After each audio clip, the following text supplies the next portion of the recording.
नमस्कार,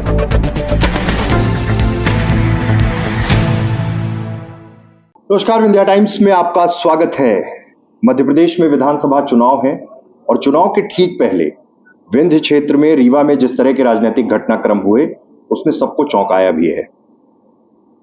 रीवा लोकसभा के पूर्व कांग्रेस प्रत्याशी सिद्धार्थ तिवारी राज पिछले दिनों भाजपा में शामिल हो गए और कल रीवा पहुंचे थे। पार्टी के तमाम पदाधिकारियों, कार्यकर्ताओं, भाजपा कार्यालय, वहां जिस तरह से कार्यक्रम हुए, तमाम चीजें रही। सिद्धार्थ जी, अटकलें बहुत सारी थी। गुड़ शिफ्ट किया जा रहा है, त्योंथर से दिया जाएगा, सिरमौर से टिकट देगी कांग्रेस, सब कुछ। लेकिन आखिरी जब समय आया तो आपने फैसला किया कि अब भाजपा में चले जाओ। मूल कारण क्या मानते हैं, भाजपा में क्यों चले गए? देखिए, टिकट तो मैंने कांग्रेस से मांगा ही नहीं, तो टिकट कटने की कोई बात नहीं है, क्योंकि मैं लोकसभा चुनाव मैंने लड़ा था। हालांकि जब पार्टी में मैं बात रखता था और खासतौर से युवाओं की बात रखता था, हर वर्ग की बात रखता था और चाहता था कि कुछ ऐसे पार्टी चले जहां युवाओं की बात हो, कुछ विंध्य के मैनिफेस्टो में मुद्दे आए। लेकिन मैंने ये देखा कि जो यहाँ की लीडरशिप है कांग्रेस की, मध्य प्रदेश की, वो इन सब चीजों में इंटरेस्टेड नहीं है। और एक बहुत हतप्रभ करने वाली बात मुझे दिखी थी कि जो सेंट्रल लीडरशिप है कांग्रेस की, वो प्रदेश की लीडरशिप के सामने नतमस्तक है। यहां तक कि अगर पब्लिक मीटिंग एक कांग्रेस की दिल्ली की लीडरशिप को करनी होती है तो प्रदेश की लीडरशिप से परमिशन मांगते हैं और प्रदेश की लीडरशिप मना कर देती है। इंडिया, इनका जो गठबंधन है, सो कॉल्ड गठबंधन, इसमें गठबंधन जैसा कुछ है नहीं, उसकी मीटिंग को भी जब कमलनाथ मना कर देते हैं तो राहुल जी की हिम्मत नहीं होती कि उसको ऑर्गेनाइज कर पाए। अगर लीडरशिप इतनी कमजोर है कि वो प्रदेश की लीडर के सामने घुटना टेके हुई है सिर्फ इस कारण से कि प्रदेश का लीडर धनी है, तो ऐसी पार्टी ना तो विंध्य के लिए कुछ कर सकती है, ना जिले के लिए कुछ कर सकती है, ना प्रदेश के लिए कुछ कर सकती है। और ये कोई अचानक लिया हुआ डिसीजन नहीं है।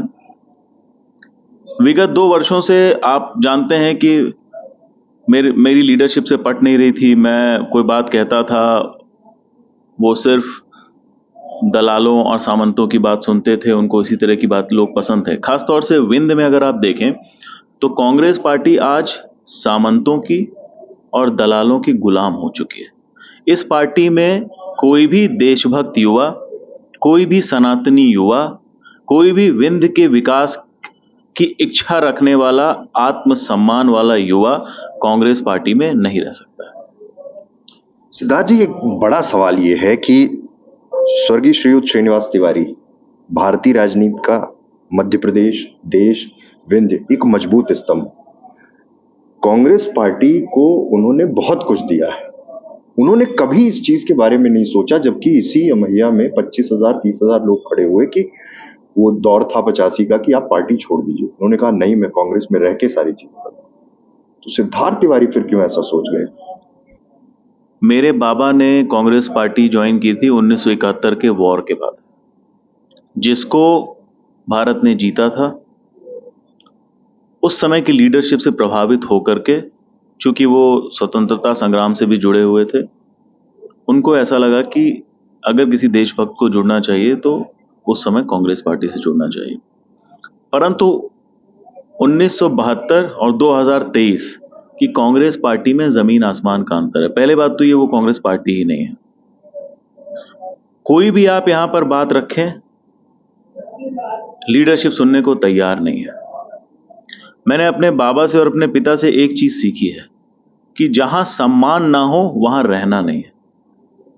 क्योंकि जब कोई लीडर जाता है, जब कोई नेता बात रखता है, तो अपनी व्यक्तिगत बात नहीं रखता है, वो अपने जिले की बात रखता है, अपने क्षेत्र की बात रखता है, विंध्य की बात रखता है। तो अगर अपमान करती है पार्टी तो सिर्फ उस व्यक्ति का अपमान नहीं कर रही है, लाखों और करोड़ों लोग जो उस रीजन में हैं, जिनकी वो बात रखने जा रहा है, उसका अपमान करते हैं।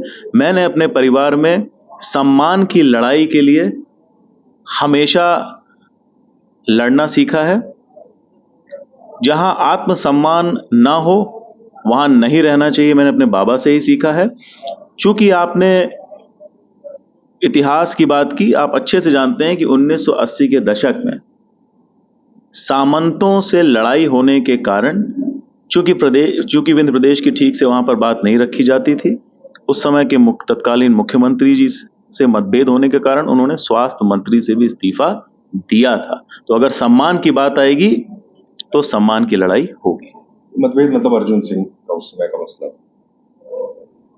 एक सवाल ये है कि जिस तरह से ये पूरा घटनाक्रम चला, दिग्विजय सिंह परिवार के बेहद करीब रहे और मेंटर जैसे ही रहे हैं। जब से स्वर्गीय सुंदरलाल तिवारी दादा पहले जब निधन हुआ उसके बाद से दिग्विजय सिंह हमेशा एक परिवार के मुखिया की तरह रहे हैं। उनसे बात नहीं हो पाई क्या इस मसले में कि इतना बड़ा फैसला लेना पड़ा? दिग्विजय सिंह जी ने मेरी कोई मेंटरशिप नहीं की है और अच्छा है कि नहीं की है। राहुल गांधी जी की मेंटरशिप की थी तो आज कांग्रेस कहां पर है आप सब देख रहे हैं। तो कांग्रेस लीडरशिप के सामने भी मैंने बात रखी थी और दिग्विजय सिंह जी और कमलनाथ जी जब तक हैं तब तक कांग्रेस पार्टी का कुछ नहीं हो सकता। गुड़ विधानसभा 2013 में विधायक बने स्वर्गीय सुंदरलाल तिवारी। 18 में चुनाव लड़े, परिस्थितियां विषम रही, चुनाव नहीं जीत पाए। चर्चा पहले थी कि आप गुड़ से भी आ सकते हैं। फिर त्योंथर का मसला आया, 17 सितंबर को एक बड़ा कार्यक्रम किया, उसके बाद से पूरा घटनाक्रम तैयार हुआ। क्या हो गया त्योंथर को लेकर, क्या हो गया फिर? त्योंथर परम पूजनी की कर्म भूमि रही है। जितना प्रेम त्योंथर ने मेरे परिवार को दिया उतना कहीं और से नहीं मिला। यहां तक कि जब वो विधानसभा अध्यक्ष थे, त्योंथर के एमएलए नहीं थे, इसके बावजूद जितनी तरजीह और जितनी बार वो त्योंथर जाते थे वो अद्वितीय है। लोग उनसे पूछा भी करते थे कि आप तो एमएलए मनगवा से हैं, विधानसभा अध्यक्ष हैं, लेकिन आप शिलान्यास और काम कराने त्योंथर में जाते हैं। उन्होंने कहा क्योंकि ये काम अधूरे रह गए, मैं वहां से भले चुना ना गया हूं, लेकिन त्योंथर का मेरे हृदय में स्थान सबसे ऊपर है, क्योंकि त्योंथर हमारे परिवार के साथ उस समय खड़ा रहा जब पूरे देश में विरोधी लहर थी और तब भी 1977 में वहां से चुनाव जीते थे।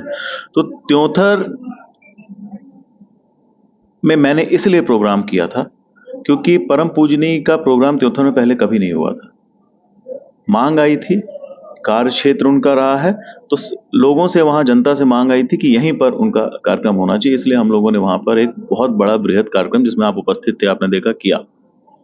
अब मुझे समझ में ये नहीं आता कि कांग्रेस पार्टी को पंडित श्रीनिवास तिवारी जी की जयंती से क्या समस्या है। उनको पंडित श्रीनिवास तिवारी जी के कर्मों से, उनके जो जनता के लिए उन्होंने लड़ाई लड़ी, उससे क्या दिक्कत है। अब चूंकि आपने पूछ लिया, मैंने उस दिन भी डिसाइड कर लिया था। मैंने जब प्रोग्राम खत्म किया, आप सबको मालूम है कि ऐतिहासिक प्रोग्राम हुआ था, 20,000 लोगों का प्रोग्राम वहां पर हुआ था, लोग प्रसन्न थे, परंतु कमलनाथ जी प्रसन्न नहीं थे। और मैं पहली बार ये बात आज आपके चैनल के माध्यम से बोल रहा हूं। उसी दिन शाम को मेरा प्रोग्राम आया, उन्होंने आपत्ति की, तुमने प्रोग्राम क्यों किया। मैंने कहा साहब, अगर मैं अपने बाबा की और एक जननायक की जयंती अगर हम नहीं मना सकते हैं तो ऐसी पार्टी मुझे नहीं रहना है। और वहीं से नाराजगी का सिलसिला चालू हुआ। पीसी शर्मा को भेजा था, उन्होंने कहा कि मुझे कमलनाथ जी ने अपना प्रतिनिधि बना के भेजा है, फिर क्यों आपत्ति हो गई? पीसी शर्मा जी से मैंने निवेदन किया था, वो आए थे, लेकिन और ज्यादा लीडरों को आना था। कमलनाथ जी को स्वयं आना था, दिग्विजय सिंह जी को स्वयं आना था, और कमलनाथ जी ने प्रोग्राम में लीडरों को ना आने से मना किया है। तो ये हमारे साथ सिद्धार्थ तिवारी, जिन्होंने त्योंथर के तमाम मुद्दे और साथ ही साथ ये पूरा राजनीतिक घटनाक्रम किस तरह से चला, स्वर्गीय श्रीयुत श्रीनिवास तिवारी जी की जयंती का कार्यक्रम, उसके बाद का घटना